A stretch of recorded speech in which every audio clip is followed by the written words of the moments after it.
اعوذ باللہ السمیع العلیم من الشیطان الرجیم، بسم اللہ الرحمن الرحیم۔ معزز سامعین، میں ڈاکٹر حسن بن سندھو آپ سے مخاطب ہوں۔ آج میں انشاءاللہ تعالیٰ آپ سے سورہ سعد کی تفسیر بیان کروں گا۔ اس سورہ مبارکہ میں اللہ رب العزت نے نبی پاک جناب حضرت محمد صلی اللہ علیہ وآلہ وسلم کو مخاطب کر کے فرمایا ہے کہ منکرین آپ سے پوچھتے ہیں کہ ایک ہی معبود کیوں ہے، بہت سارے خدا کیوں نہیں، تو آپ ان کو بتا دیجئے کہ میں اللہ کا سچا نبی ہوں، مجھ پر وحی آتی ہے، اور میں آپ کو بتا دوں کہ اس وحی میں یہ ہوتا ہے کہ ایک ہی اللہ کی عبادت کرو، وہی تمام جہانوں کا پالنے والا ہے، وہی خالق ہے، اور اگر ایک سے زیادہ خدا ہوتے تو بلا شبہ اس کائنات کا نظام بگڑ چکا ہوتا۔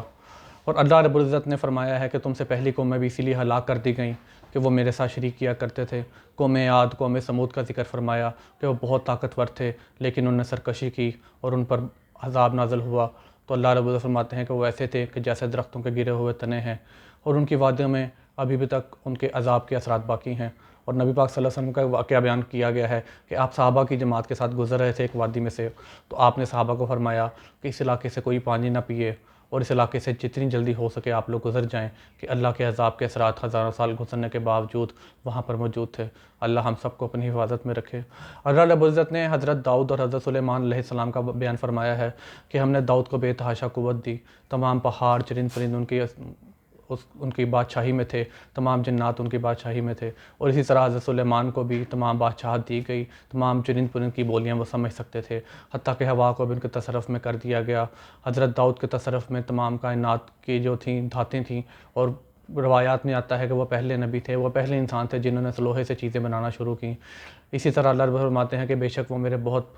طاقتور انبیاء میں سے ایک تھے، لیکن وہ بھی مجھ سے ہی رجوع کرتے تھے، اور جب بھی کوئی مشکل آتی تھی میں ان کو آزماتا تھا تو وہ آزمائش میں پورا اترتے تھے اور مجھ سے ہی مدد مانگتے تھے۔ مزید اللہ رب العزت نے حضرت ایوب، حضرت ذوالکفل، حضرت الیسع، حضرت موسیٰ، حضرت ہارون، حضرت ابراہیم کا واقعہ بیان فرمایا ہے کہ وہ بھی میرے مقرب بندوں میں سے تھے، لیکن وہ ہم مجھ پر ہی ایمان لائے، اور جب بھی کسی مشکل کا شکار ہوئے انہوں نے مجھ سے ہی مدد مانگی۔ بس اے نبی پاک صلی اللہ علیہ وسلم، آپ اپنے لوگوں سے کہہ دیجئے جو میری بات نہیں مانتے، جو مجھ پر ایمان نہیں لائے،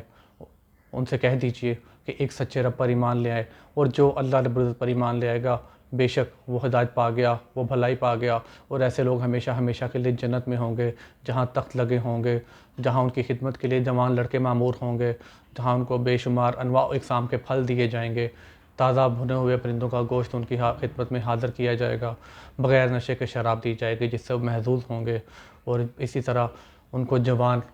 خوبصورت حوریں دی جائیں گی جن کے بارے میں اللہ رب العزت فرماتے ہیں کہ اس سے پہلے ان کو کبھی کسی نے نہ دیکھا ہوگا اور نہ چھوا ہوگا۔ اگلی آیات میں اللہ رب العزت نے شیطان کا واقعہ بیان فرمایا ہے کہ میں نے جب آدم میں اپنی روح پھونکی تو میں نے سب فرشتوں سے کہا کہ اس کو سجدہ کرو، لیکن سب سوائے ابلیس کے سب نے سجدہ کیا، اور ابلیس مردود ہو گیا، اور میں نے اس کو کہا کہ تم اب اس جنت سے نکل جاؤ اور روز قیامت تک تمہارے لیے مہلت ہے۔ تب ابلیس نے کہا کہ مجھے اے اللہ رب العزت،